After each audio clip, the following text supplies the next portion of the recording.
greetings. Oh, you know what I forgot to do? Turn the bottom screen on. I cannot see. There we go. Nope. Hold on. No, it's still routed differently from yesterday. That's all right. One second. This is the Steve Deace Show. I am flying blind here while Aaron fixes it, alongside Todd Erzin and our own resident MacGyver himself, Aaron McIntyre. We have, by the way, the return. There we are. We have the return of our good friend, conservative comedian Tim Young. He'll be joining us here momentarily for the Deace Group. We're brought to you by our friends over at Relief Factor. If you're waking up every morning wondering how your pain is going to affect your day, your chronic pain, if you have clinical issues, make sure you see a medical professional who actually cares about you and doesn't just serve you and the government instead of you. But if you have chronic pain, it's because you probably have too much inflammation in your joints, and that's where Relief Factor comes in. It's the drug-free supplement created by physicians who can prescribe drugs.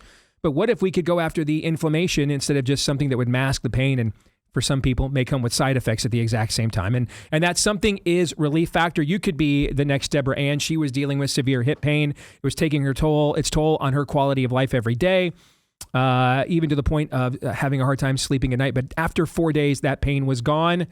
And now she says, hey, I love how I'm feeling. You could be the next one. Now, no guarantees. But over the years, over 1 million people have tried the 3-week quick start from Relief Factor. 70% of them saw such good results like Deborah Ann in 3 weeks or less that they stuck with the product long term. So why don't you see, if you don't see, a difference in your quality of life and pain in 3 weeks or less, especially when it costs you just $20 to find out, at relieffactor.com. Again, that is relieffactor.com. Next hour, it'll be your turn with Feedback Friday. But first, it's our turn with the Deace Group.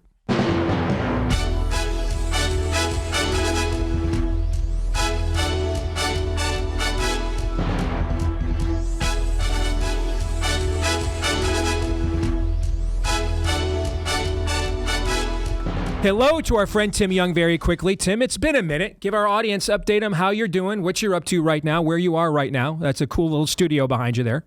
I'm still home. This isn't my new studio yet, but we're getting a new studio soon, and it's going to be very fancy, Steve. And that's what everyone needs to know.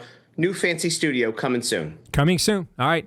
And you can join. You keep up to date if you want to join your 1 million followers over on X, correct, Tim? That's a great way to keep up to date on all this. At Tim Runs His Mouth. You're better at plugging me than I am. That's what and yet said. You have, well... You just called yourself fancy, Tim, so yeah. Yeah, and yet you have 4 times the following that I do, so maybe I need you to plug me, as a matter of fact, is what we need. All right, let's get to it. Your weekly look at the week that was begins, as it always does, with Issue 1, Bleep, Lord Nefarious says. I would now like to invite you to stand for the blessing of the waters.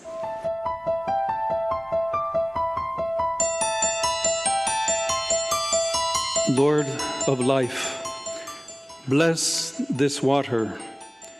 May it awaken our hearts, cleanse our indifference. And so the idea that this is a white nation that needs to be preserved is a fascinatingly disgusting view. White men, something is broken.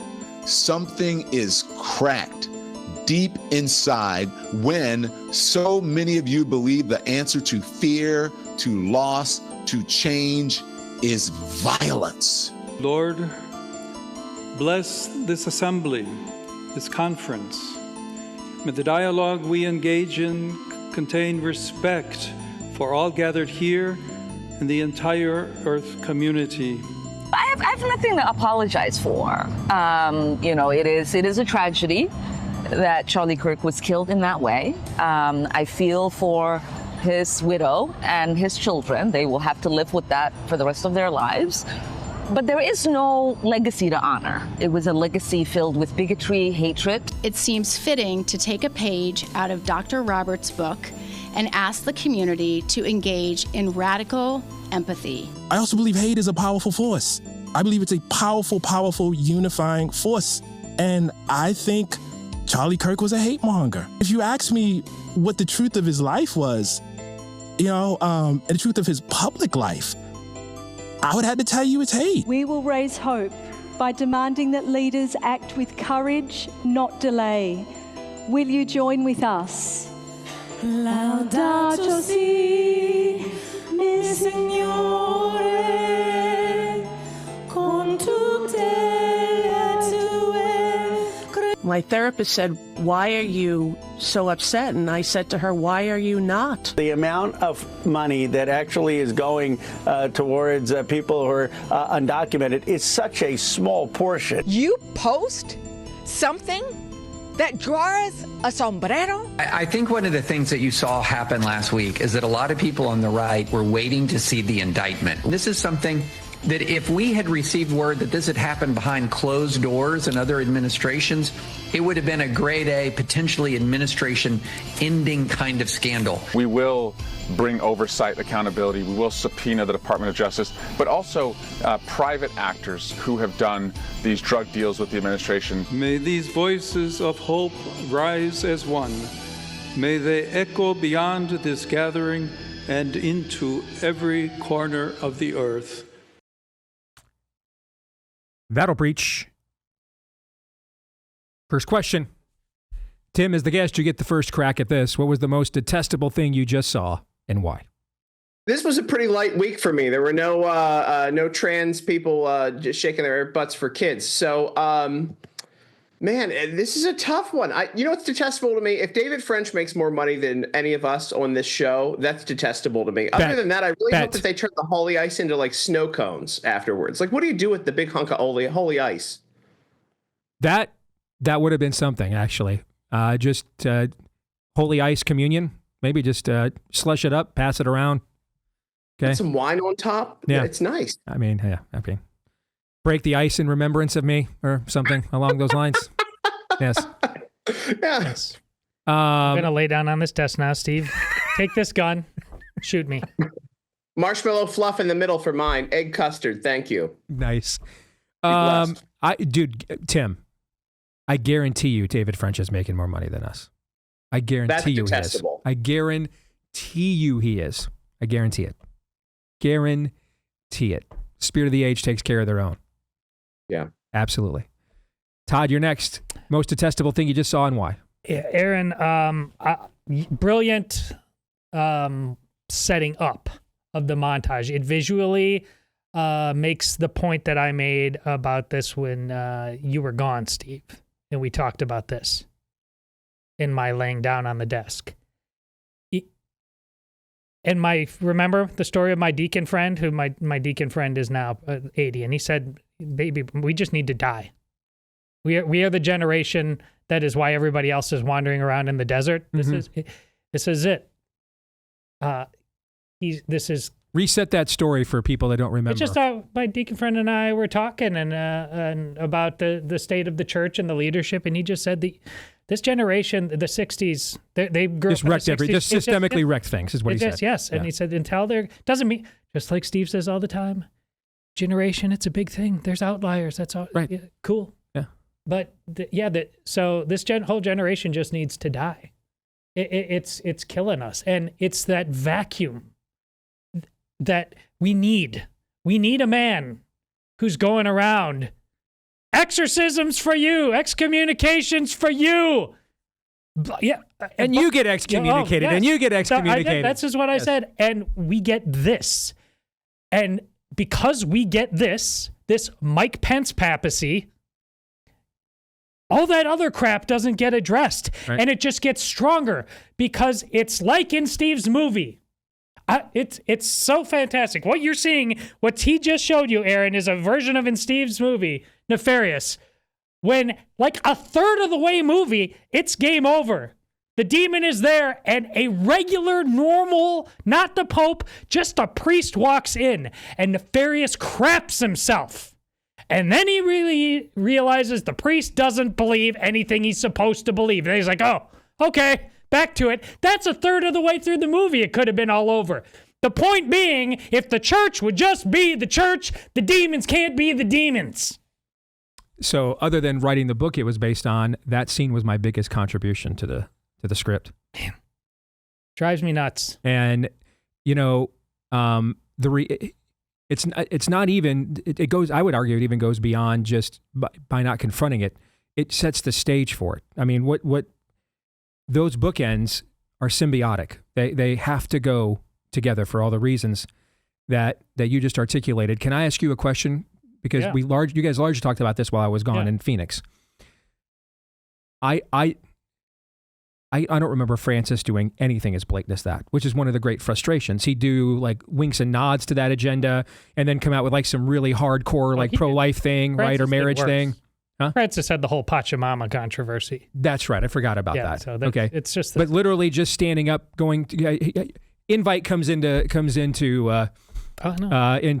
St. Peter's Square there. Hey, Spirit of the Age casually invites you to a communist gathering. Francis just openly RSVPing and go in there and say, not only will I go, but show me your pagan relic and I'll happily bless it on camera for you. I don't even think Francis would have done that. Am I wrong? No, you're wrong. Francis, I mean, that's what the Pachamama thing is, though.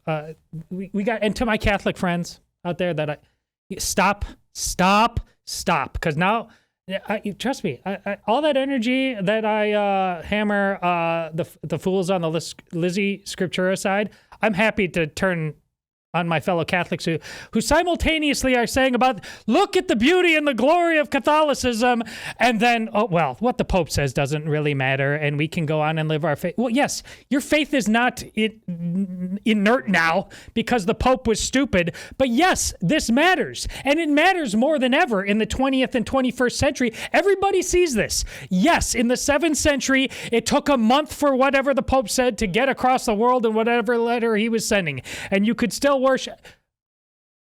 We have cameras now. We have the internet. Stop being stupid. Aaron. Let's go with a couple of honorable mentions.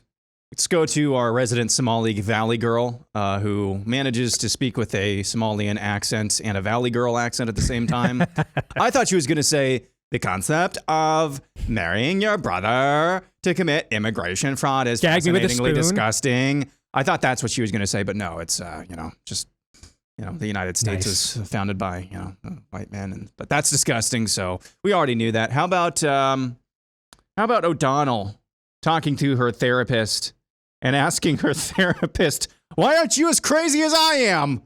I mean, the jokes write themselves there, but at the end of the day, it's got to be the Pope.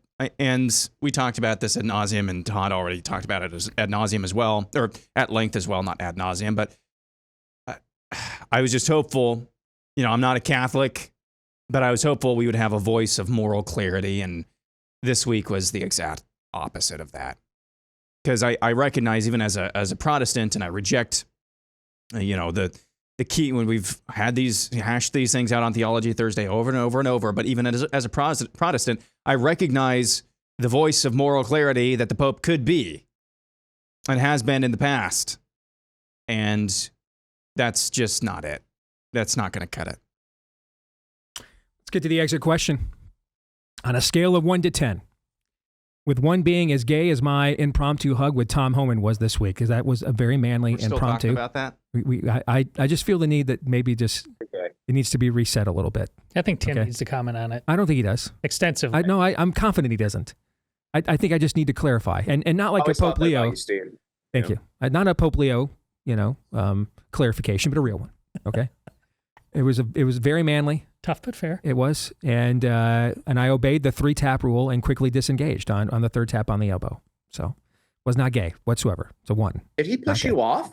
He did not. Push you off? He did not. He gave me he gave me a 1-arm response, and now you're making me very comfortable or uncomfortable by giving you the details of this male on male interaction. The longer the explanation, the gayer it gets. Yeah. Did you see the AI generated thing where you guys started kissing? No.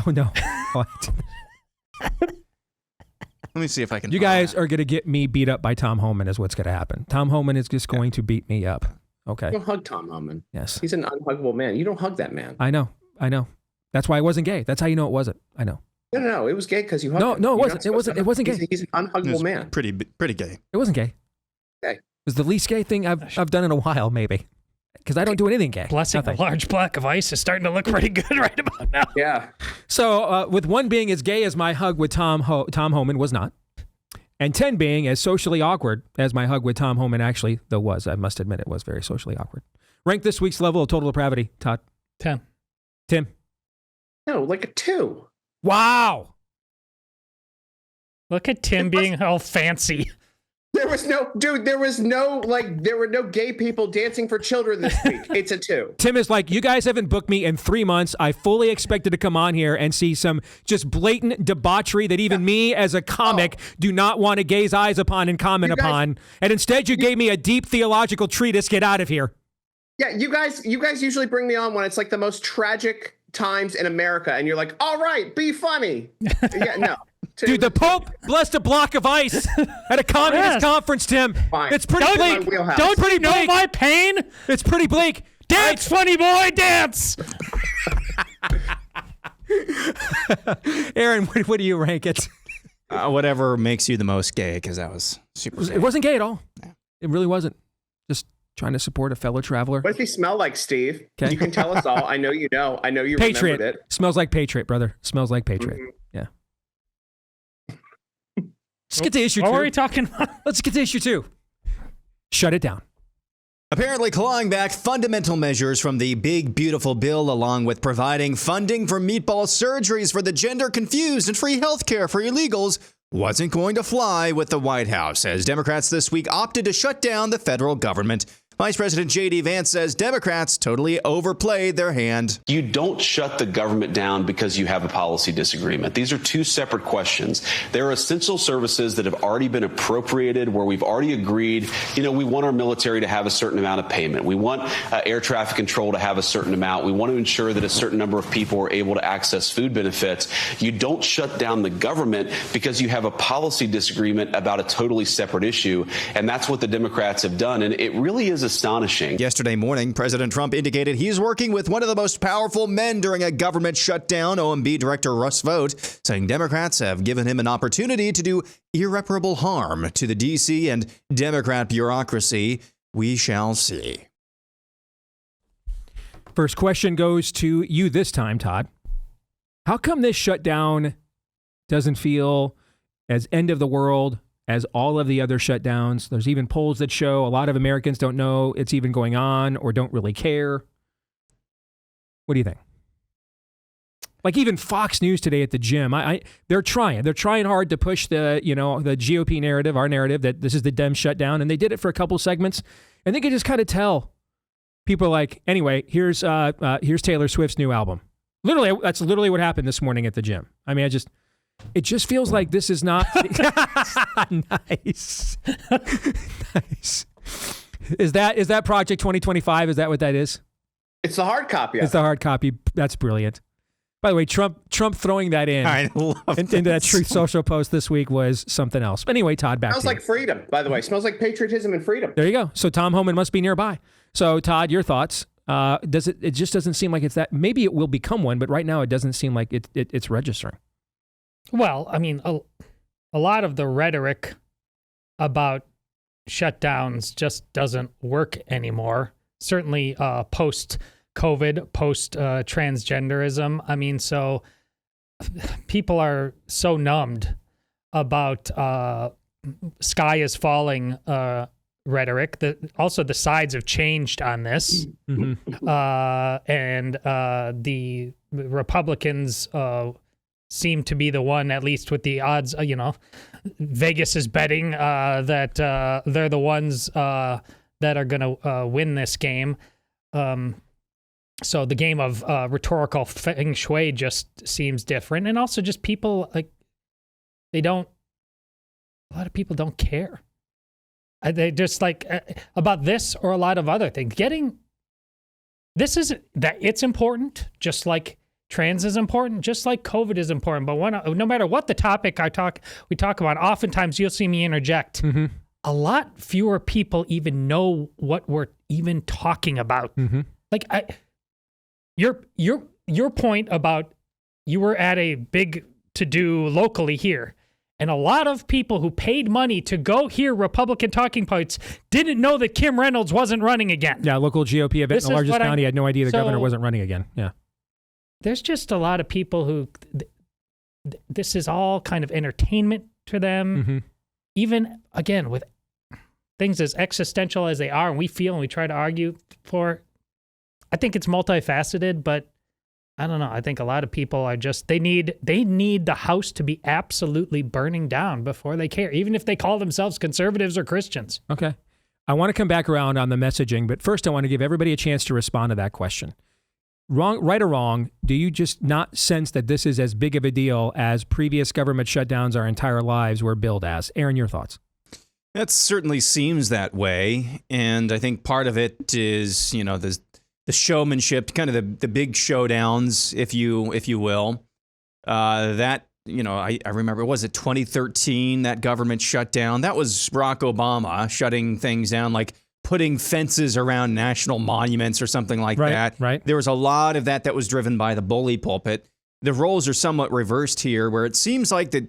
I'm not sure what's actually happening here. I don't know if the White House is messaging against something that they actually want secretly or what have you. I don't think that's the case. I genuinely think they want to reopen the government, but you don't have that bully pulpit theatrics actually happening right now. So I also think that a lot of people over the last 10 to 15 years, certainly the last 30 years, are a lot more burned out. You want to call it checked out than ever before when it comes to the political process. As long as it doesn't affect them personally, it's hard to get any rancor or emotion built up over something like this. Tim, what do you think? Nobody cares. I think this is a different situation in that Trump is saying sort of what I tweeted the other day, which was, hey, if you're non-essential now, why are you essential when the government's open? Right. So I think this is an opportunity to cut the ranks a little bit more. I just love that he was able to mention this fantastic bestseller. The Democrats made it a bestseller last election. I voted for a lot of the things in here. Very happy that he got to mention that and infuriate people and freak them out some more. Look, it's just a game, and like you said, if it doesn't directly affect someone, they don't care. And in this instance, like, again, we're realizing how inefficient and how ridiculous our government is and how overbloated it is, because a non-essential employee really is non-essential. Right on. All right, so that's a good segue, Tim. You didn't realize it, to go into the messaging. There has been some stuff on the non-essential messaging. We haven't gotten to the Russ vote portion of this yet. Okay, that's coming if it goes on another, a day or two. It goes into Monday. What has been fascinating to me is this is the first time that the GOP's primary messaging on a shutdown fight had nothing to do necessarily like budget integrity. The overwhelming amount of messaging falls into one of two places. A moral message. Now, I know a lot of people in our audience like to say, listen, the budget stuff is moral. This is the Steve Day show you're tuned into. We didn't just forget that, okay? We're the ones that have also been telling you that for how many years? Mm-hmm. But I mean, an explicitly moral, that most Americans do not see the budget and those kinds of things as a moral principle, but a fiscal issue.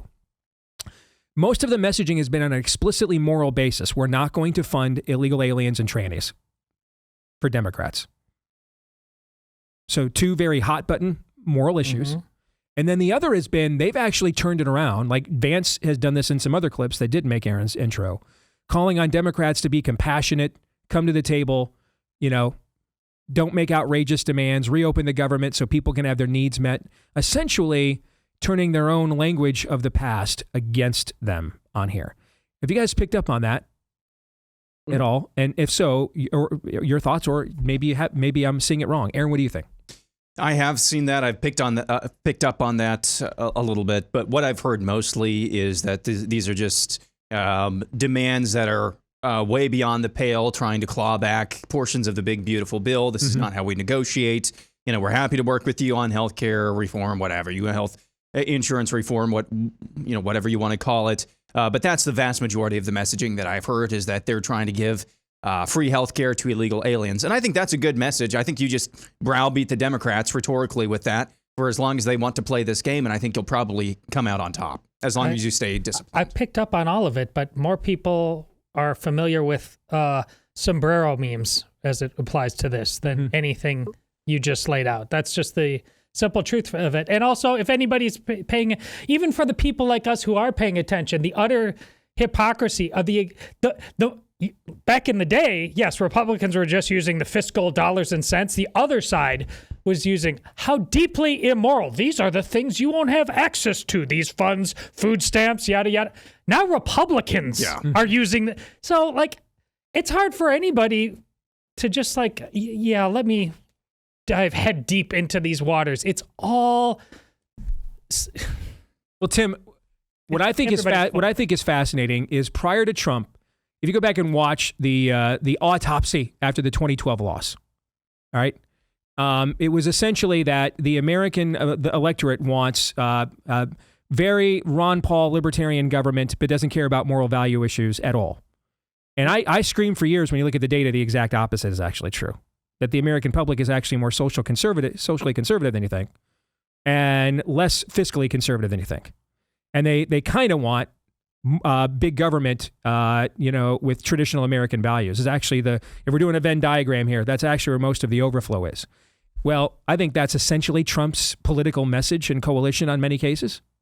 And I think that is what I think that's been his coalition in his I would argue 3 election wins. That's really what they're doing in their messaging right now, Tim, which is, hey, government is supposed to be there for you, but because Democrats want to violate core moral principles by giving your money to illegal aliens and trannies, we just have to put our foot down and say, you should come first from your government and not illegals and trannies. It's not like any other argument we've ever had when it comes to these shutdowns at all. Yeah, and you know what helps this, and I again bringing it up, the loss of Charlie Kirk and that memorial service. I think there was a revival in America as far as traditional American and family values, and now we have the bully pulpit when it comes to that. I think that's what people want. I think we saw in a combination with this government shutdown, and I hate to use it for a political purpose, but that's just where it comes out. Charlie Kirk's the murder. And how the left has no morals and values, and how they have lost ground with their own people because they are so crazy. And now is an opportunity to take advantage of that politically with this government shutdown and say, hey, they don't care about Americans. They don't care about your family. They care about all this other garbage. And this is what's appropriately being handled right now. Well said. Exit question. Is this government shutdown still going on when we all return from vacation 1 week from today? We come back from vacation.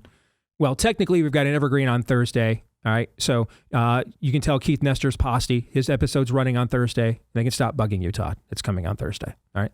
So technically, it was one guy once. Okay. All right. So you made it sound like it was more than one guy. All right. So we technically are coming back from vacation on Thursday, but our first live show back from vacation will be a week from today on Friday. Okay. Is this government shutdown still going on when we come back? Todd. Let's be legends. Yes. Yes. Tim, what do you think? Oh, yeah. Oh, yeah. Yeah, one of my buddies texted me, how long do you think this will go on? I texted back, I'm hoping forever. Aaron, go ahead. No. No, you think it's over? Yeah. So tell me why you think it's over. Do you think Russ Vought is the bargaining chip here? Hey, we're going to let him hack away at this, and so they come to the table? What do you think? Yes, I do think I'm a plan truster now. For whatever reason, on my big edit PC over here on the browser, anytime I go to truthsocial.com, it brings up Trump's July 10th, 2024 post saying, quote, I know nothing about Project 2025. I've not seen it, blah, blah, blah, blah, blah. Just totally disavowing Project 2025. I remember losing my poop. Like, this is your platform, bro. Why are you disavowing it? I lost my mind. And then last night or yesterday morning, hey, I'm meeting with one of the chief architects of Project 2025 to see what we can do here. So I'm trusting the plan as far as Project 2025 is going. So I think that is a bargaining chip. Unreal. Well, if it's over... The absolute most cynical person on this show just became a trust the planner. The guy who won't answer his own door. He's that cynical. Just became a trust the planner. You might have to That's take incredible. down his 100% worldview score. It's a different score now, but... You won't be able to reach it. Yeah. If we get into the Russ Vought phase, real quick as we're up against the break, which people like us want, right? For those of you that don't know, Russ is the head of OMB, Management and Budget, right? And so, he's the guy that, had something to say about a lot of those budget trimming items in Project 2025. Okay. If that Tim is now like a girl, one of the Price is Right girls. Model on Price is Right. That's what you were looking for. Yes. Thank you. If we get to that phase and the cuts start, how does that messaging go? Because then we're kind of into more of your traditional government shutdown, Republican, Democrat, duopoly. How does that go? Let's find out. Let's do it and be legends. It's kind of my take on it. All right, more in a moment. Stay tuned.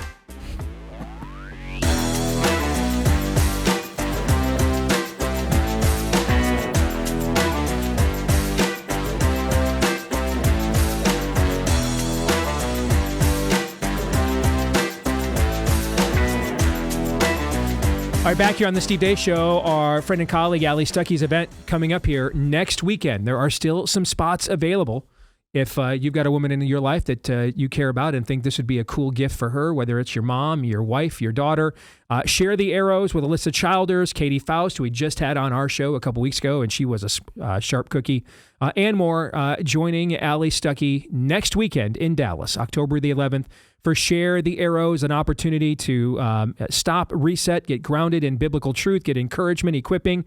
Tickets and details are at sharethearrows.com. If you're watching, you can see there the star-studded lineup joining Ali at the event. Sharethearrows.com. Again, sharethearrows.com is where you can go to get your tickets. And yes, VIP options are still available. I know there's a VIP dinner the Friday before, for example. So next weekend, sending my own daughters down to that event next weekend, in fact. All right, sharethearrows.com. Again, that's sharethearrows.com. All right, let's get back to our weekly look at the week that was, as we welcome back our good friend and conservative comedian Tim Young. Let's get to issue 3, Something Wicked. This way comes. According to the political betting and predictions market Kalshi, Democrats are poised for a huge off-year election this November, at least in the most covered and contested races in the country. According to Kalshi, Democrats have an 85% chance to win the New York City mayoral election, with communist Zoran Mamdani poised to become the largest American city's leader. Democrats have a 78% chance to win the New Jersey governor's race, a 94% chance of winning the Virginia's governor race, and a 90% chance of winning Virginia's House of Delegates. Is that bad? So when you look at trend lines, heading into in 2021, Republicans performed very well in those off-year elections. Glenn Youngkin got elected governor of Virginia, remember. But that did not portend the red wave we all thought we were going to see in 2022. And outside of Florida and Iowa, basically Republicans underperformed across the country in that midterm election, right? Last year, of course, you guys heard me a lot, lamenting a lot, self-harming frequently over how badly we were getting our rear ends kicked in the off-year, special election cycle in 2023 leading into 2024. But that did not portend, just like 21 did not portend enthusiasm for us. Getting our butts kicked in the 23 off-year cycle did not portend doom for us in 2024, right? So with that as context to these numbers, how concerned should we be about these off-year elections and drawing outside of the individual states there that are in question, but drawing, wide conclusions from them? Tim, I'll start with you. How concerned are you? I'm not really concerned. We weren't going to win New Jersey. I think it's kind of a shot, the pie in the sky kind of thing to think that we would win New Jersey. I don't think the candidate, and you can beat me up for this, in Virginia for governor was that great. She's not very charismatic at the end of the day. I think also on these off years, people aren't paying attention. We lost a lot of seats here, conservative seats in school boards in May of this year, because people thought we had already won with Trump, and they were still spiking the football.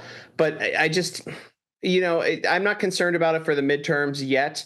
But this is, again, an off year. People aren't paying attention. And this just goes to the laziness of our electorate and conservatives not paying attention to what's going on.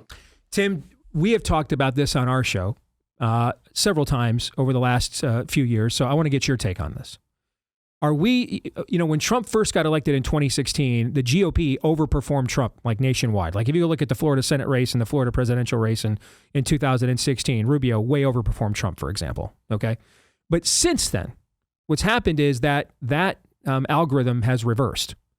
And Trump's brand now is clearly superior to the Republican Party. We are struggling, unless you have a unique gubernatorial figure like Iowa, Georgia, Florida, unless you have something like that. So they bring like their own brand with them to bring voters and energize voters. Short of that, it appears, looking at these cycles, if Trump is not on the ballot himself, we have a very difficult time getting Republican voters en masse to show up and vote for Republicans. That the party brand is just that level of tarnished that again, unless you have a governor in your state or a senator or a congressman in your state that you uniquely respect and whose accomplishments are uniquely theirs. And let's face it, there aren't that many of those in the Republican Party. Short of that, if Trump's not on the ballot, our people just aren't energized and don't show. What are your thoughts? But why don't we get better candidates? Why don't we have better politicians? Why don't we have better people in these seats? That's the problem. It's up to us to find the better, more charismatic people who want to run for office. Geez, Steve, if you ever want to run for office, I'd be behind that because you're charismatic and unique. No, thank you. And that wasn't gay either. That was not gay either. That was also I not hadn't gay. even considered it. I hadn't even considered it. Now Okay. I am. But like I just like look and this is to the fault of people like us. I've been asked to run for office now 3 times. I've been asked to run for Congress, and I've said no every one of the 3 times because I think it's a terrible job, and I'd have to deal with a bunch of idiots in Congress, and that's the worst thing for not a lot of money, to be honest with you as well. Is if you're playing the game honestly. So that's what keeps people like you and me a lot of times out of it, is that it's such a you give up so much, and you give up you basically give up your freedom and not being under a microscope, and it's just an unenjoyable position. So a lot of the good people, and I'm not saying I'm a good person, but I could move some numbers one way or the other, stay out of it for that reason. But we need to find a new crop of candidates who aren't the same milquetoast people, who don't just have money behind them or come from money, who can move a needle. People who aren't Trump, but are unique. Like you said, you got governors in Iowa and Florida and people who stand out. We just need more of those people. They're out there. And God bless them. They need to step up, and we need to have our communities find them and dig them up. Also, by the way, Kalshi, great place. They definitely sponsor my show. I had no idea that sign was going to be over your shoulder when I picked that graphic for the program. I just took that right out of your feed. So that's just good product placement right there. All right, Todd, Well, go look, ahead. I can change it. I have a little remote. I can change the TV, and you just happen to hit one of my sponsors, and so I can pull it right up. There you go. Todd. Everything you said is correct, Tim, but we can't let the people have the problem off the hook. I mean, constantly needing to beg the people to get involved. Is it your country or not? Yeah. A lot of people, better people, don't want to run just because there's, quite frankly, no demand for it. Is this Jesse Kelly blame America's fall on the Republican primary voter, basically? They don't, and they don't need to be better. I mean, the people themselves don't want to be better. They want to they do want to vote for the experts and then go off and do what they want to do and have their freedom, whatever that is. So that's a problem. Also, the midterms here. Listen, Maha, you alluded to it, Steve, but more specifically, you can't. You just. Well, I haven't alluded to it yet. You think I have because you know the rundown, but I'm going to get to that later. But yes, you can't listen. They're not Republicans now. They're not Trumpistas. Steve has mentioned before, though, that if they aren't the biggest reason, they are one of the biggest reasons Trump won. At least the popular vote for sure. Yeah. They just got their face spit in. Right in the Oval Office. They're not going to. Oh, you mean the Pfizer deal? The Pfizer deal. But great guy. Yeah. They're not turning out for this. They're not turning out for it. And fine, Trump's not on the ballot. Good luck the next 2 years at the end of your presidential term with that. I mean, you can't. I know right and left. It's not. I understand why you look at the current left and say, where else are you going to go? Politicians do that even when the margin is different and they're not this stupid. They just get high on their own supply. You can't do that with Maha. Maha will go. They will not be part of this if you spit in their face like that. Well, you have for our people to understand, and because Maha is our people, but our people that were not pre-existing in Maha, for them to understand, that group is used to being marginalized and on the outskirts of the normal political process and having to figure out how to advance their worldview while being marginalized. So coming to them with a message of you'll be marginalized, that doesn't move them. They're used to being marginalized. They're used to being marginalized in their own families, their own neighborhoods, their own schools, by their own doctors, right? So coming to them with you have no other place to go, we're your only agency or you'll be marginalized. They've been marginalized already. It's very liberating. That's not going to work on them. That's kind of what you're saying? Yeah. And I agree. All right, Aaron, what do you think? I just think so long as the citizens who believe that non-citizens should be citizens practice their citizenship more than the people who believe that, we should actually have borders and things like that. When the citizens who think non-citizens should be citizens practice their citizenship more in off-year elections, you're going to continue to get your ass handed to you in these off-year elections. That's a big problem. And I trying to think of ways to say and restate kind of some of the things that Tim was talking about there. But at the end of the day, there's just not enough people who are, I invoked this earlier with the government shutdown. There are scores of Republican voters out there who just it's just exhausting. I got to take some time off. And by the way, if you need to take a week off from listening to podcasts and things like that, You should do that. You should do that. I think all of us, I don't want to speak for everybody. I'm pretty sure to some degree, hey, if you need to take a break from this for like sure. a week, I don't listen out, to political eject. content when I'm not working. Exactly. Yeah. Just eject. That's I've okay. never listened for a to week. it. Don't eject on your citizenship though. Don't. You can't. Yep. How is it that the people who I described yesterday as gay, infertile, retarded, and who shake like they haven't defecated in 7 days when they're finally caught, how is it that they kick our butts in these off-year elections? It's because our side just doesn't take this as seriously as theirs. Yep. And Way until too that changes, you're going to get your butt handed to you in these off-year elections and in general elections too, and main and midterm and presidential elections too, eventually. So there's just an engagement, and don't come at me with, well, they ballot harvest over there. Well, they do this and that, and they've got illegals voting. I'm sure that's all true in pockets of the country, and that might even have some big say in some of these elections, but that's no excuse to not show up. It's just not. It never Aaron, has I just been. watched in May, I just watched one of the most organized local campaigns I've ever been a part of lose by 300 votes because our people didn't turn out. And I don't want to hear ballot harvesting from anyone either. No. I spoke at a Republican club about a week after that, and I went off on how we spike the football and how we don't get out and how we celebrate all the time instead of work all the time and don't realize that we're still at war. Mm-hmm. And I had people at that meeting arguing with me, and I started swearing in front of elderly women at that meeting and telling them how stupid they were. Yes. So, of course, Todd. That was at the beginning. By the end, it was just... As you were finishing that sentence, I'm literally doing how am I going to react to that? How am I going to react to that? Then Todd just jumps in with the belly laugh in a clap. Smoke them if you got them. Mm-hmm. Listen, they're always going to care of it. They're idolaters. So they're always, government is their idol. Government is God. They're always going to care more than us, all right? Because it's an unhealthy caring. But we definitely still have to care more than we do. Let's get to the exit question. If you could pick just one of these four to make sure that we did win, that were in the graphic at the beginning. If you could pick just one of them to make sure that we did win, which one would it be and why, Tim? You mean who I want to win out of those four races? So New Jersey Senate, Virginia Governor, Virginia Legislature, and then what was the other one? Mom Donnie. Oh, Mom Donnie. I want Mom Donnie to ruin New York. I want New York to be the crap hole it deserves to be. I want it to be the worst place in the world. I find it funny that all these people are acting as if they can't believe this is going to happen. I mean, like this isn't just the next logical step of a devolution, right? Anyway, Todd. I think Mondami's going to win, but I can't wish for it. I think Virginia governor, it would be a good sign. Okay, right. Todd or Aaron, what about you? Yeah, I think isn't Winsome Sears, isn't she the one who just blatantly misgendered somebody on the floor of the House of Delegates? That's right. I forgot about that. Yes. Go with that. Go with that. All right. So I don't know, Tim, I know you've seen this because I know you. All right. But we are getting openly trolled by trannies right now. And the names like Harvard hiring a drag queen named, and I quote, Lahore Vagistan. Did not make that up.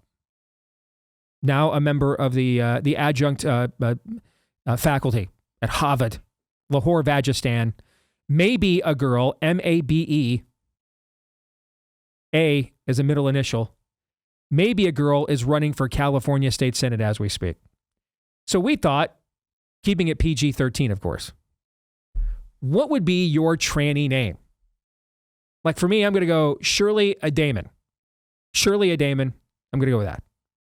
What about you, Todd? What's your tranny name? Vinegar.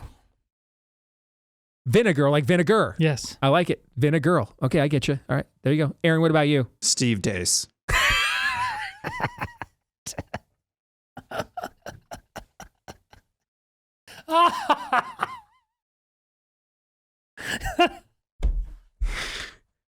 Nice. Very well played. Tim, that's you. You go ahead, Tim. Yours. Oh, Jill Savage. Oh, my gosh.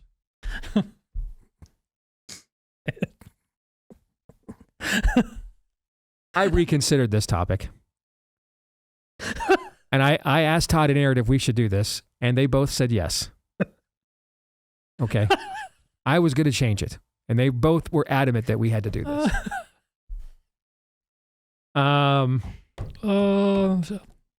Is that your way of responding? Because the last time I think we had you on, you were threatening to ask her out, if I recall, right?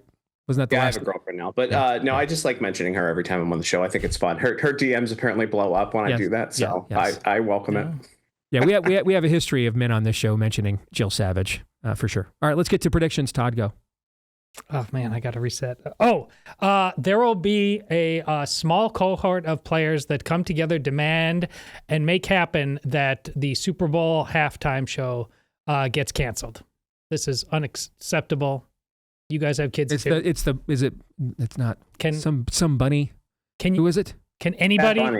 Who is Bad Bunny? I don't know who that is. Can any coalition? Yeah. Okay. Cross-dressing. Can any coalition of men step up and just say no and not be a stupid sports bro? Is this possible? I think so. He's the Puerto Rican rapper that doesn't dress up as Hamilton. Okay. Well, let's hope that your prediction. So say we all. Tim, your prediction. Go ahead.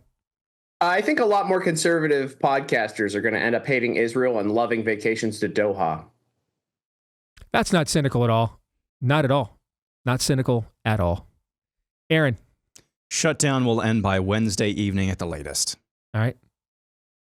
I'm going to predict that we're going to need to add people who voted Democrat in the last election, but like what the Trump administration is doing on crime in these urban areas, to replace the Maha voters that I think we're going to lose. I think they were never going to turn out en masse for the midterms anyway, okay, because there's a unique kind of an arrangement here with RFK Jr., endorsing Trump. So we were always going to face a diminishment of those voters in the midterm anyway. But I think in light of the events of this week with Albert Bourla and essentially using RFK Jr. basically as a negotiating prop for cheaper drug prices, I think to avoid a midterm disaster next fall, we're going to have to replace a lot of those people. And I think we're going to have to probably get them from people who voted Democrat, but then watching the Trump administration go into these cities and clean them up, has convinced them that, safety is, being alive is a good thing. Being alive, able to walk down the streets of my city are a good thing. What are your thoughts about that very quickly, Todd, as kind of the native Maha resident here on the show? Yeah, I think that's likely. I also think it's a dumb plan. There's a better way. Yeah, I mean, you could have not cut a Faustian bargain with Albert Bourla. Yeah. That was a that could have done that. Yeah. Tim, always good to see you, brother. Thank you. Thanks for having me. You bet. Check him out on X. Tim Runs His Mouth is where you can find him. Great stuff, great content as always. We're back with your content. It's a Feedback Friday when we return.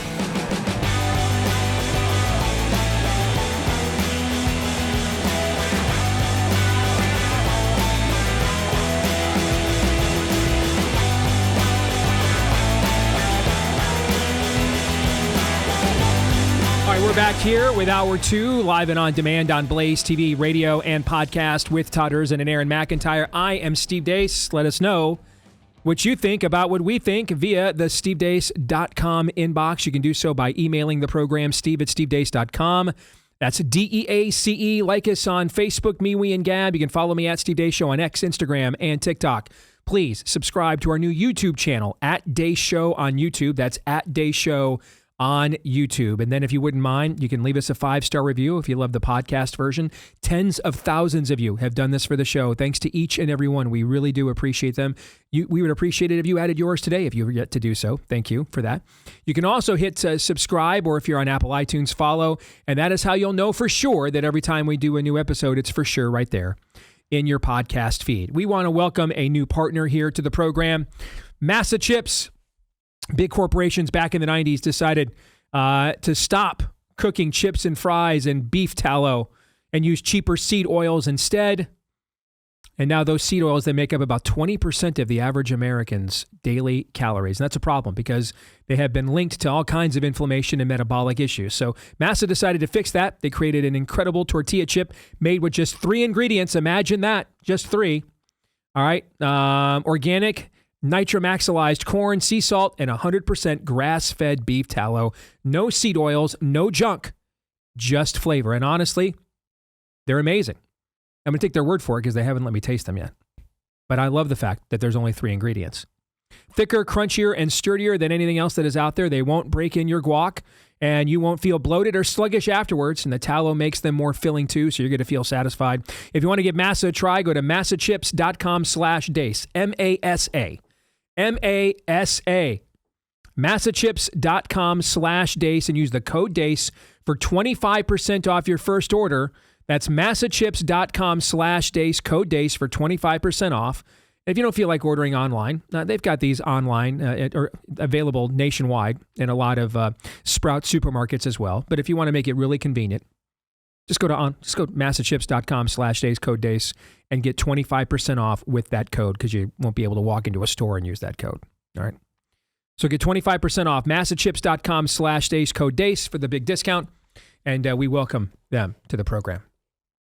Are you guys ready to rock and roll here on a Feedback Friday? Let's go. Can Massa send us all chips? Yeah. I mean, I listen, I don't mind a good tortilla chip, so send us a sample for sure. Looks really good. And you know what would be good on them? You know what? Perhaps the most famous 3-ingredient food is in the history of foods? What is that? Tabasco sauce. Really? Just 3 ingredients. Okay.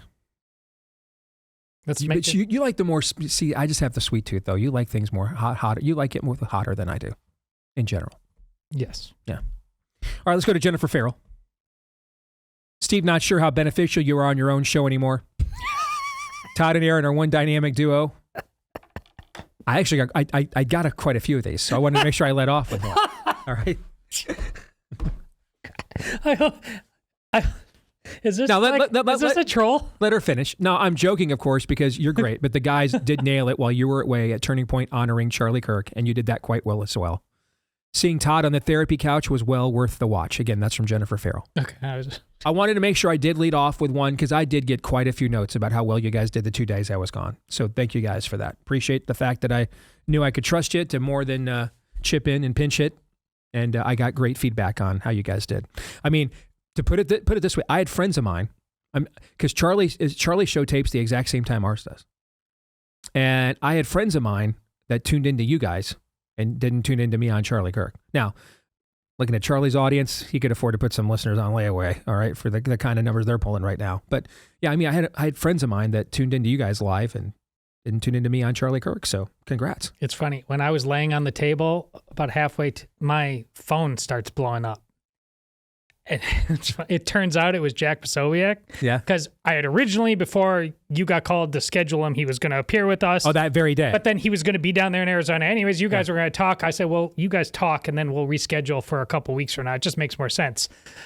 So he was just making sure that he was not supposed to still be on. But I thought my phone was blowing up. I thought maybe it was you or somebody at the Blaze, because he called twice in a row that, like, get off the desk, get off the desk now.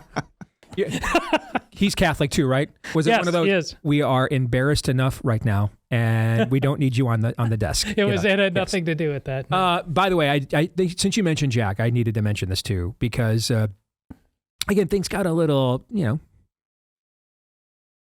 robust. I guess we'll go with that word at times during that primary, Mm-hmm. And I mentioned, a couple weeks ago, that there was somebody, I mentioned here on the show, there was somebody I'd reached out to after Charlie's death to say, hey, I mean, in the grand scheme of things, man, none of that is really important, and I apologize for whatever role I played in that. Well, I didn't tell you who it was that I reached out to, but who I reached out to was Jack Posobiec. That's who I sent that text to. And he was there, he came in, he was there the same morning that I was. And, just came right up, and I was going to give him a good, manly handshake. And he also demanded a non-gay hug, a non-gay hug. I want to make that very clear. And if anything, now I think maybe I understand why I felt compelled to go up there and give Tom Homan a very exclusively and assuredly non-gay hug myself, because Posobiec did that to me, and so I kind of just felt. So which hug came vibe. first? Posobiec's came first, because that was even before we went on the air. So this is the transitive property. Yes. So basically, he also hugged Tom Homan. You could look at it that way if you want. This is the second hugger theory here. Yes, I'm not a lone hugger. There was Posobiec on the grassy knoll. Yes, I'm not a lone hugger. Jack's going to get on, like, why are there pictures of me hugging Tom Homan? What is this AI? What is going on? Yes, what is this? All right, let's get back to Feedback Friday. Brandon writes, love you, brother, love the show. I can make this story long and not get to the point, but I'm done telling the whole story. I tell it daily to God. I have a trans son. My wife goes along with it. He and my daughter and possibly another son have disavowed me for not going along with this lie. I've tried going to church, bringing along my wife. She even takes notes and really likes the pastor. I've been close to the pastor, going out to lunch and talking about how to approach my issue in my family. Of course, we pray. He prays, I pray, and he prays, and I pray some more. But we never tell my wife, you are going about this all wrong. Why? I even had the pastor and his wife over for dinner, and they will not approach the subject with her at all. What does action look like other than praying and being patient with my wife? Do husbands and fathers get nothing tangible to fall back on other than prayer? Because I don't even have to go to church to do that. I can just pray wherever I'm at. And that is from Brandon. Who wants to tackle this one first?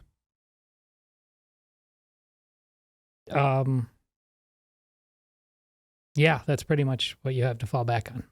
And you're lucky you have that, and it's not nothing. It's not nothing. That's an important statement. And I've said this too, okay? But let us resolve, as best as we can, the rest of our lives to never say the following sentence ever again. All we have left to do is pray. Let's never say that again. I cannot tell you how many times I've said it too.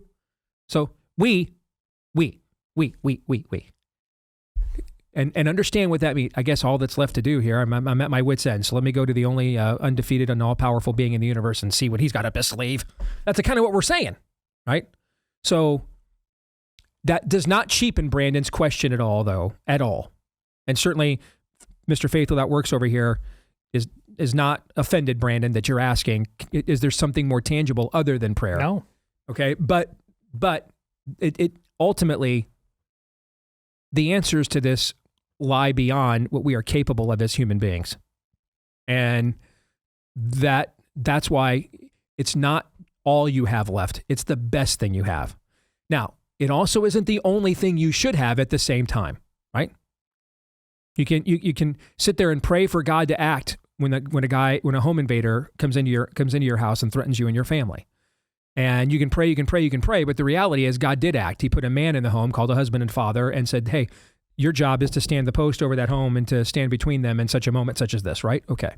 So requesting tangible action is not a bad thing, but we want to stress to Brandon and everyone within the sound of our voice who feels in these cornered situations, don't ever feel like prayer is a nothing burger.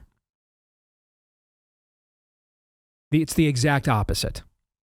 Let's not become the opposite of our ideological opponents who say, well, we need something more than thoughts and prayers. I mean, that's the ability, the veil being torn, the ability to have your petitions heard, your voice heard directly to the King of the universe is not trite. That's what we're trying to say. Now, beyond that. So, in fact, let me say one more thing on prayer, Brandon. I would urge you to utilize it more than you ever have in your entire life, because you're in one of the most difficult situations almost any man could possibly envision. And you are, brother, you're going to need guidance and prayer, or guidance and power and discernment beyond what you humanly are capable of to navigate all of this. Also, it's a non-0% chance that it might be you standing with your Lord against your entire family. There is that whole, do not think I came to bring peace but a sword thing. We keep coming back to that. Now, if it comes to that, though, do your best, brother, to not be because of you and your behavior that happened. That everything short of this lie that has made its way into your family, everything short of that, you are willing to lay your life down for this family on virtually every other issue. You're willing to humble yourself to accommodate this family on virtually and its needs and wants on virtually every other issue. That you are going to be the one that's not going to let this spill over into every other issue in this family. And if everybody else in the family chooses to do that, they did that choice, not you. They're the ones that said, hey, we have to absorb this demonic lie at the expense of all other truths. Let them be the ones that did that if it were to come to that, and don't give them an excuse to do that. So the amount of grace and patience and mercy that you need to demonstrate on every other front to avoid that happening, you're likely incapable of in your own flesh. You're going to need supernatural power to do that. So pray more than you ever had before. I want to say that too. As for what to do when you go to the church specifically and the leadership will not address the topic with your wife.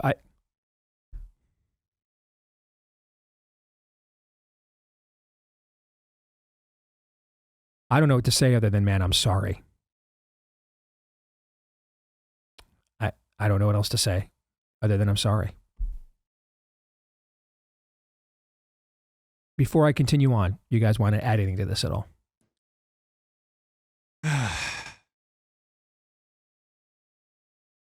Prayer is the first and last and middle thing that we are called to do.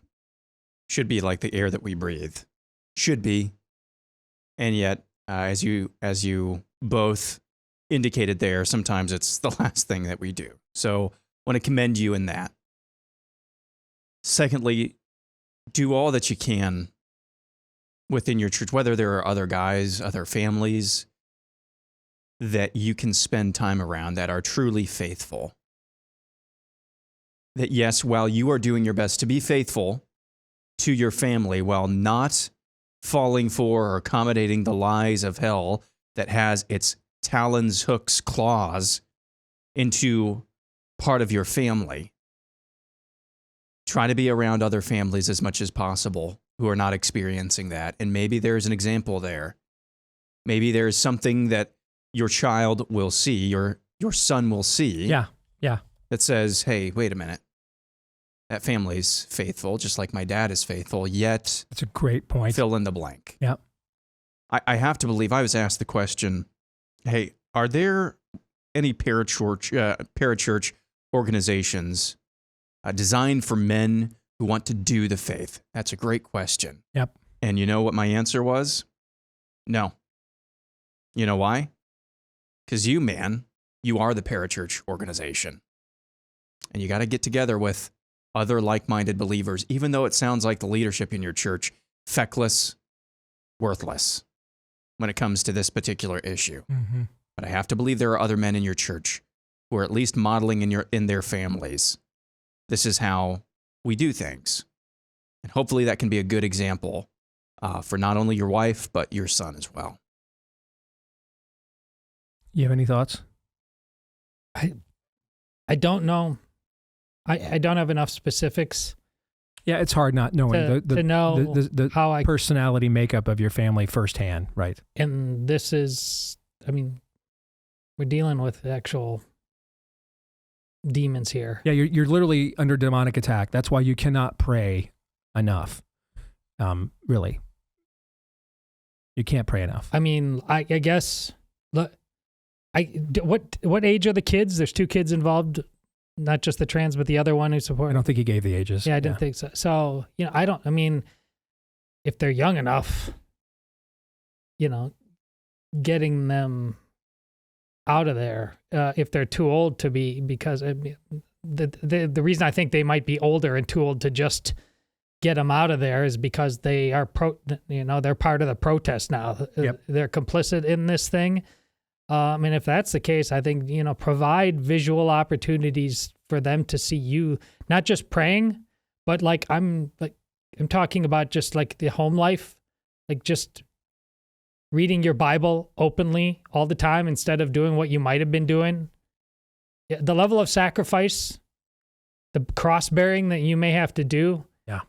So just turn off the TV. None of the, just get in prayer. And I'm just, I don't know if I'm being helpful. I don't know what, I think the reason we're stressing the prayer thing is because you're going to really need the Holy Spirit to be out in front of every single action you take and every thought you try to capture and then communicate. Yeah.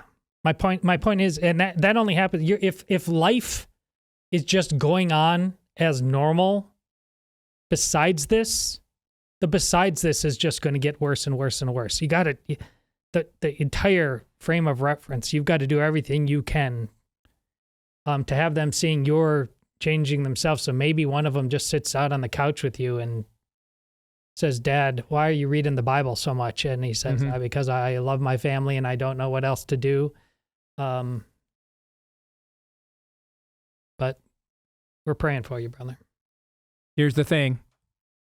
I will also add is you need, on everything else, you make sure you love that family harder than you ever have before. That is something tangible you can do. The integrity of your witness is going to matter a lot because they're going to look for reasons to deflect off of you and justify the emotional blackmail they're succumbing to. So the character of your witness, the quality of your witness and testimony matter greatly within that dynamic. So at the same time you're holding firm on this, and we are telling you, you have to hold firm on this. You will give an account to your Creator one day. And you'll have to explain why you did not hold firm on this. You're there to hold firm on it. He was always aware, God was, that this was going to happen. And so he put you there as husband and father to be the vehicle and the vessel to stand that post and to say here and no further. So you have to be unwielding on this. You have to. It's a literal demonic attack. But outside of this realm, on everything else, serve harder than you've ever served before. That's something tangible you can do. Love harder than you've ever loved before. That's something tangible you can do. Yeah. Listen more than you've ever listened before. That's something tangible you can do. Guard the integrity of your witness and testimony harder than you ever have before. Everybody agree on that? Yes. Okay. Let's move on. Travis says, I was born with a myriad of medical issues. Were it not for advances in modern medicine, vaccinations included, I might have been dead by the age of 1. I'm now 40 years old. After listening to your interview with Dr. Ladapo and the conversation around population health versus individual health, I wanted to write and explain the mechanism that pushes your doctor to see you as a number. Around the time of Obamacare, there was a push to pay doctors based on quality and not quantity. That is a noble goal, but hard to put into practice because how do you measure the quality of the healthcare a doctor provides? A doctor can give you all the right advice about healthy diet, exercise, and prescribe the right medications at the right time, but there's no guarantee that you will follow those recommendations. To make it more complicated, you could do everything perfect and still have a heart attack or die of cancer. Enter the fancy business consultants to solve this problem. All right, we need smart KPIs that are specific, measurable, achievable, relevant, and time-bound. Every doctor you see, other than a small private practice, has a quality scorecard where they are measured by their adherence to the guidelines put out by the CDC, the American Pediatric Association, etc. As a doctor, they think I can't control if you get sick, but I can at least make sure you take all the recommended vaccines. I can't control if you have a heart attack, but I can prescribe you the right recommended statins and so on. This is how we created a system that isn't measured by individual outcomes, but measured by adherence to guidelines.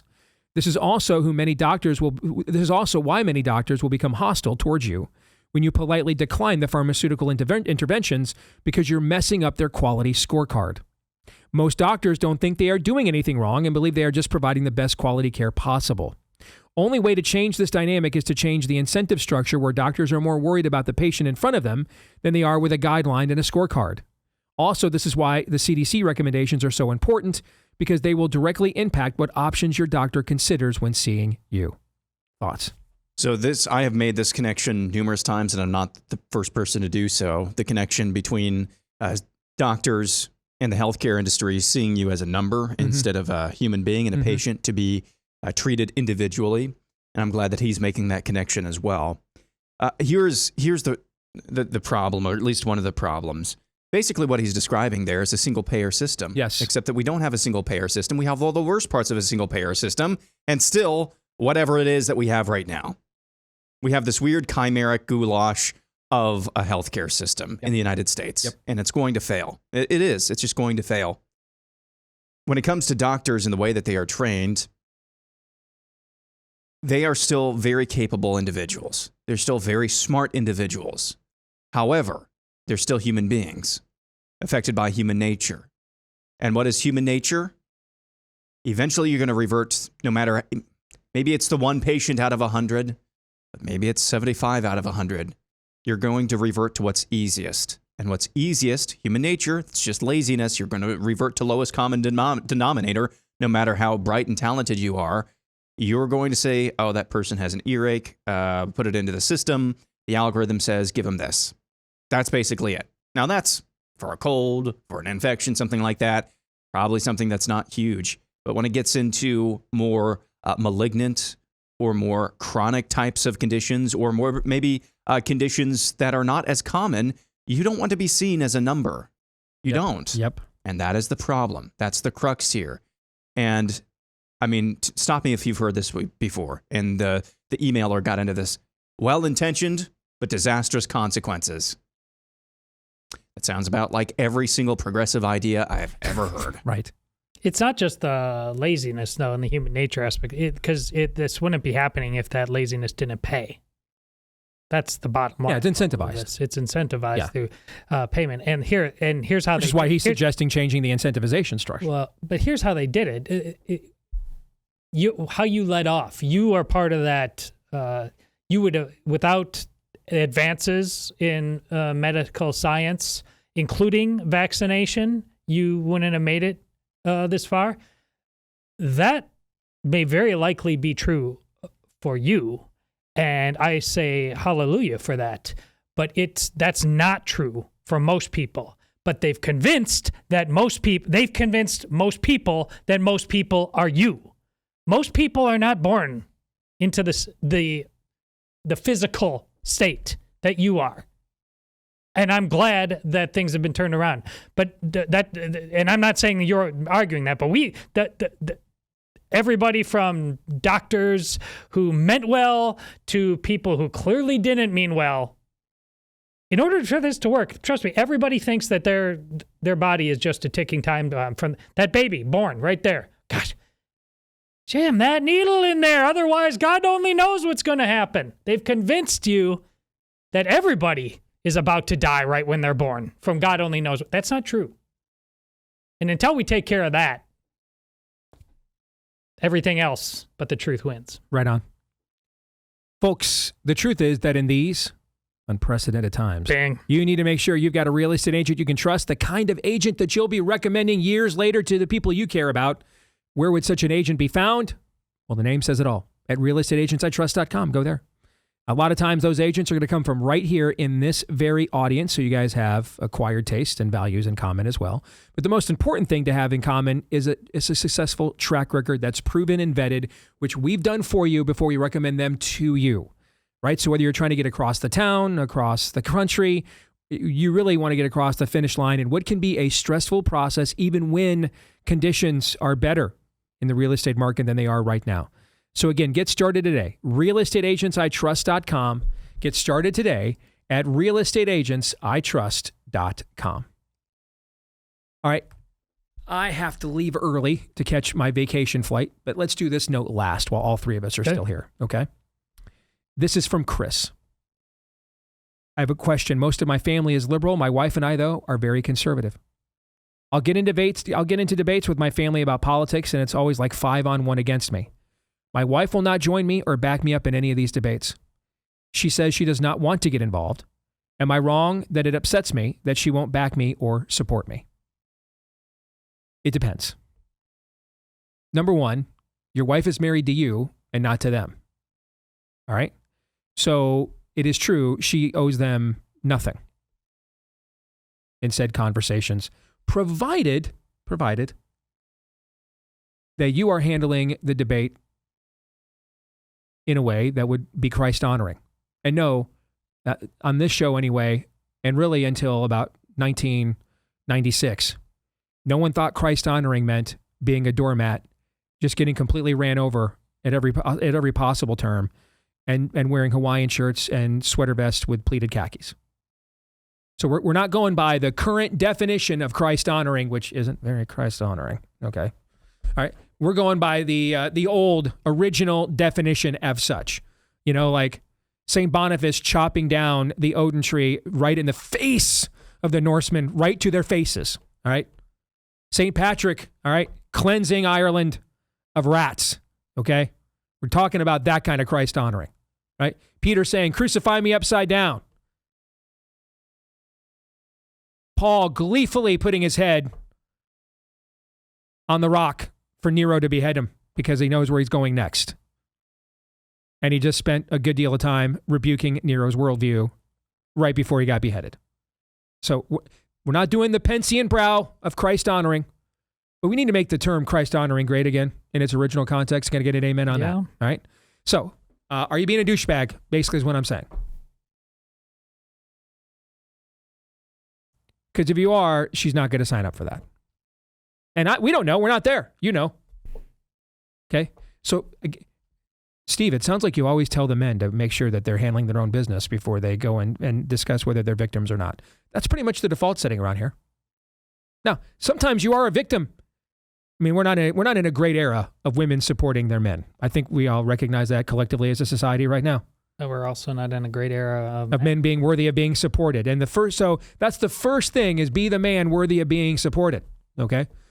Does this have to come up all the time when you guys get together? It has to. If you have, as a family, nothing else in common, well, then I would ask, why are you still getting together then? You know? So make sure you're handling your business first and not acting in ways that she would be ashamed of. Assuming that, though, yes, she should support her husband. And I love something our friend Megan Basham posted a few weeks ago. She said that her husband told her, you know, if you ladies want more men to lead and be braver, it'd be a lot easier for a lot of guys to do that when they step up to confront this stuff. If the minute they did, their Christian wives didn't elbow him in the gut and say, hey, pipe down over there. But it instead said, go get him, Tiger. I'll be waiting here at the finish line. Know what I'm saying? So yeah, she does. Provided, as you take initiative, you are acting in a Christ-honoring way, she should be supportive of her husband, yes. But we're not there, so we don't know if you are. But always as a man, always, look yourself in the mirror first and ask, am I doing what is asked of me here? And then if you're confident that you are, then you get to ask the next question, which is, should I not be supported if I am? And the answer is yes. But you need to ask that first question first. Thoughts? Well, similar to the question a couple back about the transgender children and the wife who supports it, there's some similarities here in that just there's not enough legwork done by the church in leading couples early on before they're even married to know what marriage is. We trap ourselves early on, and we plant seeds of little bombs that are going to explode sooner or later because we have not really entered into something that we fully understand or accept. Amen. Aaron, you have anything on this real quick? Are you good? I think we're good. All right. Everybody, I'm going to see you here and again in about 6 days. You're going to see Todd and Aaron for 30 more minutes before they head out for vacation. All right. So until then, go hard. Romans 8:28.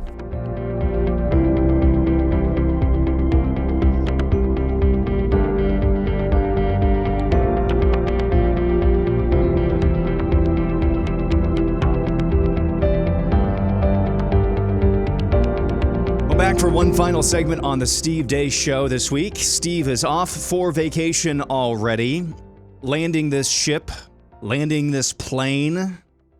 Hopefully, is myself, Aaron, along with Todd.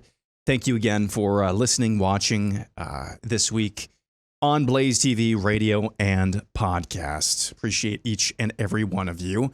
We are going to continue with Feedback Friday. Steve has left some notes for Todd and myself to react to. Let's start with Mike, who says, what has the Pope and your church said about the murder of Charlie Kirk? I would like to know the stance on the martyrdom of Charlie. So I'm not sure about you, Todd. I'm not sure if he was addressing this specifically for you or if he said Pope and your churches. Let's take it from that latter standpoint, and then you can kind of take this however you would like to, because I don't think the Pope addressed Charlie Kirk at all. I'll let you answer that in a little bit. He did? Well, that's very good. With my church, my pastor mentioned it on multiple occasions, the Sunday after and then the Sunday after that as well. The first Sunday after the assassination of Charlie Kirk, we all took 10 to 15 minutes at the start of the sermon for a little mini sermon, and my pastor just in an unqualified way, described him as a martyr, somebody who was killed for his faith. Didn't put any qualifiers in front of it. At one point he said, yeah, maybe Charlie Kirk was not gracious. And he said, neither would any of you be if you were in that arena. So I appreciate that about my pastor.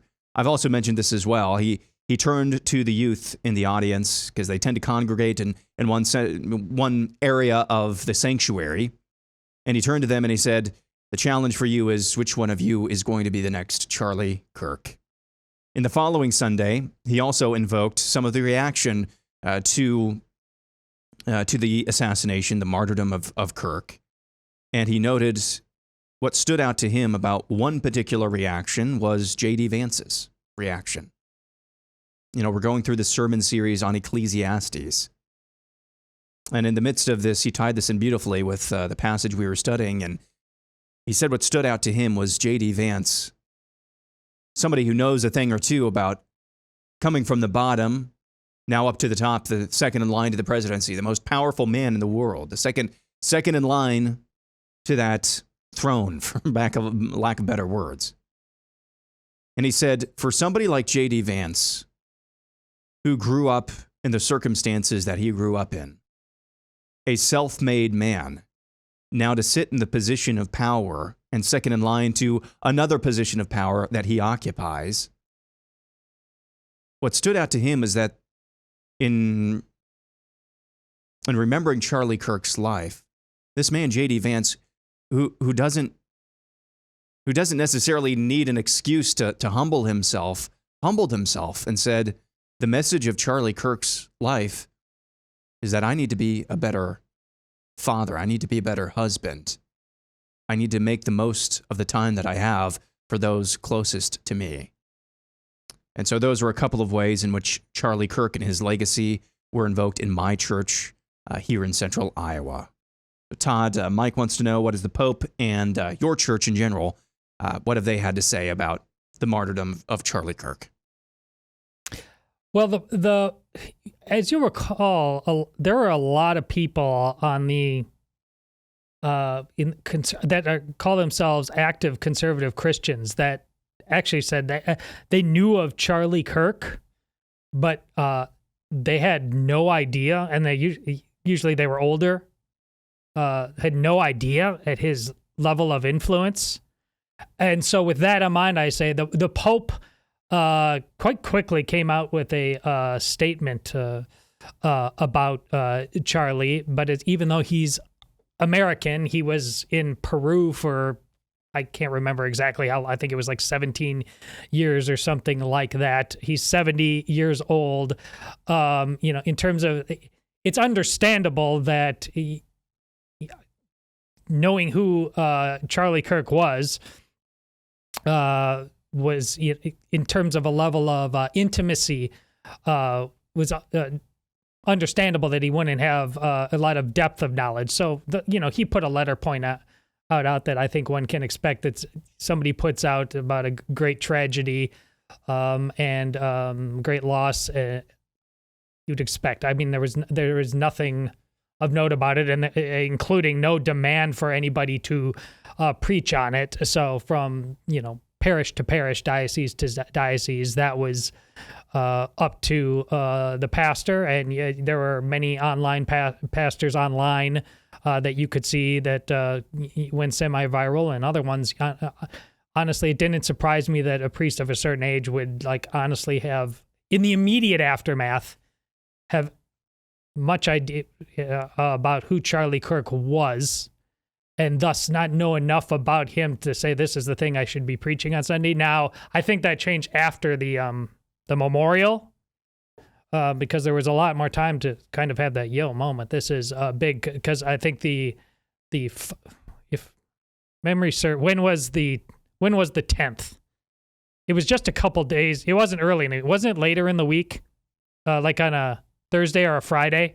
Friday is when Erica addressed the country. So that no, but the actual September 10th. When was the actual assassination? That was a Wednesday. It was a Wednesday. Yeah. Okay, so it was. But there were, I think, there were actually continuing sermons and more sermons the second Sunday thereafter, as a lot of people had pieced it together. But he's also, I mean, I know there was a conversation: was he going to be Catholic? Was he not? What about Erica? All that stuff. I mean, I just thought that's for Erica's to disclose, if there was any truth to it whatsoever.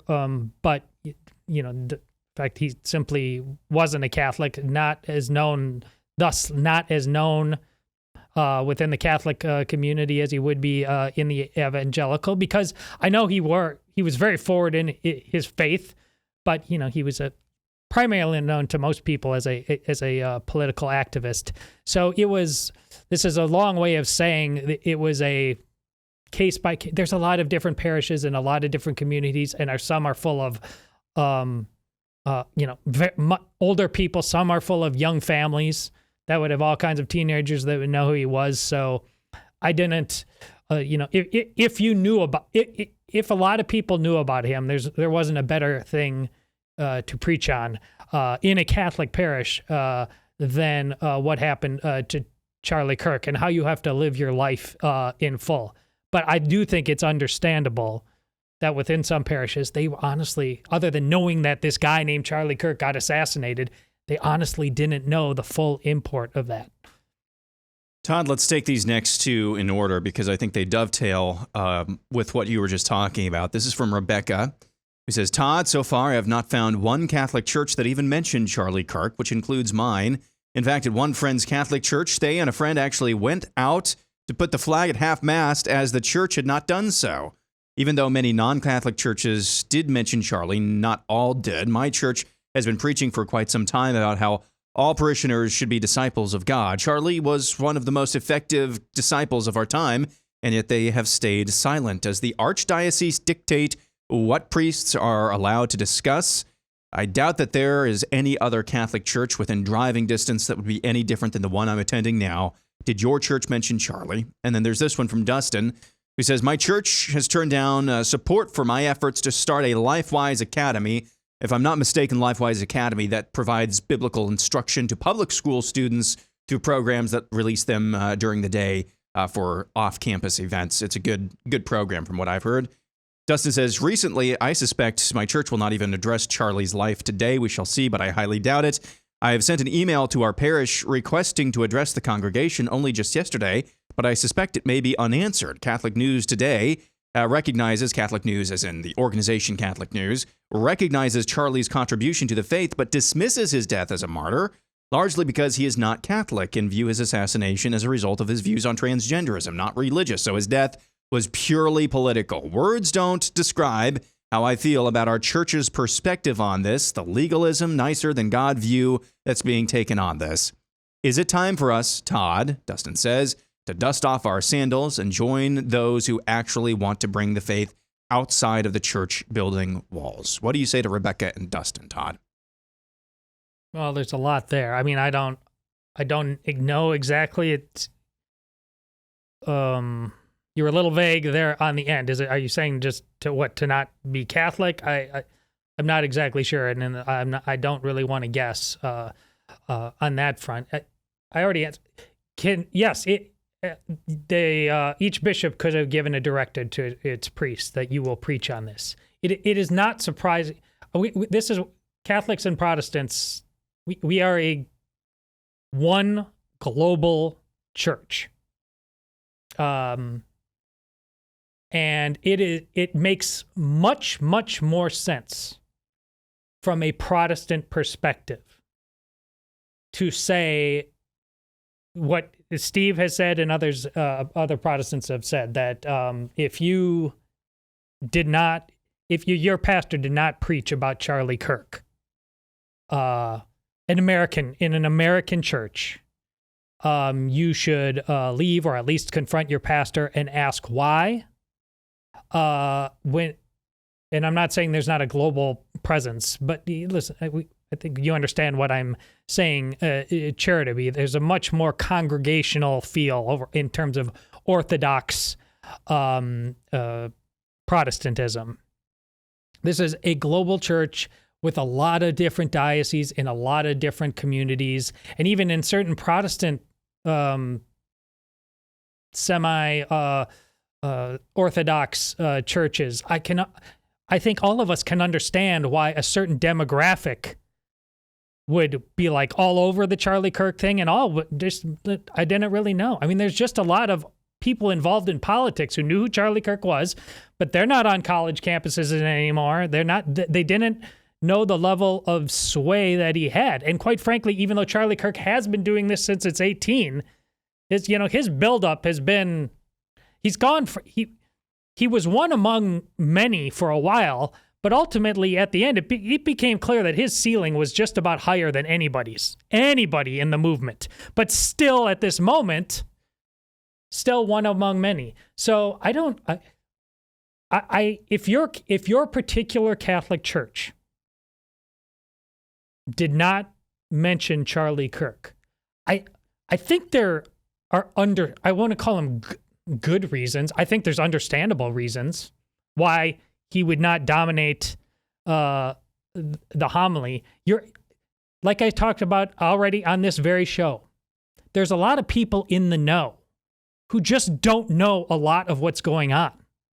And by in the know, they're more active than your average. They're not just wasting their life. They think politics is important. They're believers, but they really have no depth of understanding. That's why I brought up the Kim Reynolds thing. I mean, she's been the alpha and the omega of our state for a long time, and there's a lot of people. She had already said, I'm not running for months, and people didn't know it.